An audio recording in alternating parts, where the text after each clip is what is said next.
दोस्तों नमस्कार, मैं आपका भूपेंद्र नारायण सिंह आज एक कालजयी कविता के साथ आईएनसी टीवी पर आप सभी का स्वागत करता हूं। उस कविता का नाम है राम की शक्ति पूजा और उस कविता के रचयिता हैं महाप्राण सूर्यकांत त्रिपाठी निराला। प्रसंग राम रावण युद्ध का है। अत्याचारी रावण की सत्ता, अंधकार की सत्ता प्रबल है। उसके अन्यायी धन बल, बाहुबल और जनबल के असर से प्रकृति भी अछूती नहीं है। निराला जी के शब्दों में है अमानिशा, उगलता गगन घन अंधकार, खो रहा दिशा का ज्ञान, स्तब्ध है पवन चार। अर्थात अमावस की रात है और आकाश में घोर अंधकार छाया हुआ है। इतना अंधकार छाया हुआ है कि दिशाओं को भी ज्ञान नहीं रहा और हवा भी नहीं चल रही है। युद्ध के प्रथम चरण में प्रभु की पराजय होती है।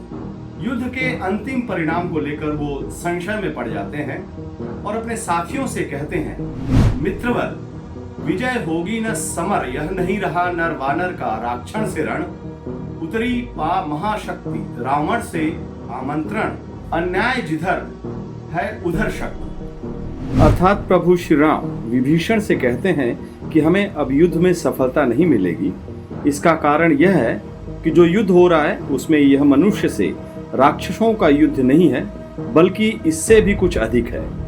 रावण द्वारा उपासना के लिए आमंत्रित महाशक्ति रावण का सहयोग कर रही है।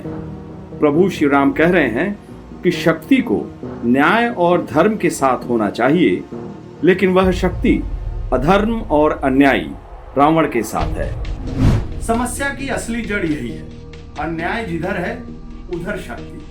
आज की यह समस्या प्रभु राम के काल में भी थी। आज के आम आदमी, आम जनमानस की तरह प्रभु भी उस काल में विचलित हो उठे थे और निराला जी के शब्दों में आया न समझ में यह दैवी विधान, रावण अधमर्द भी अपना मैं हुआ अपर। अर्थात भगवान श्री राम कहते हैं कि कुछ समझ में नहीं आता कि रावण अधर्मी, अन्यायी और अत्याचारी भी है और फिर भी शक्ति का आत्मी बना हुआ है।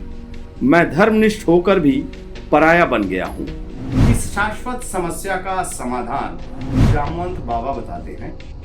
भगवान प्रभु श्री राम को नए सिरे से युद्ध करने के लिए प्रेरित करते हैं।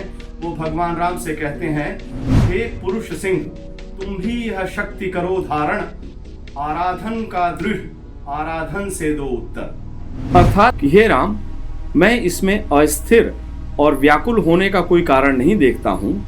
महाशक्ति का तुम ध्यान करो और दृढ़ अर्चना से मां शक्ति को प्रसन्न करो।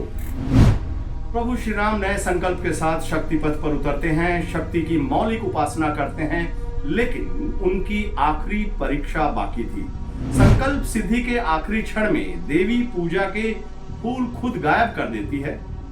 हमारी तरह ही भगवान राम फिर विचलित हो उठते हैं। धिक जीवन को जो पाता ही आया विरोध, धिक साधन जिसके लिए सदा ही किया शोध। अर्थात वह मन ही मन कहते हैं कि जीवन साधनों की खोज में पूरा हो गया।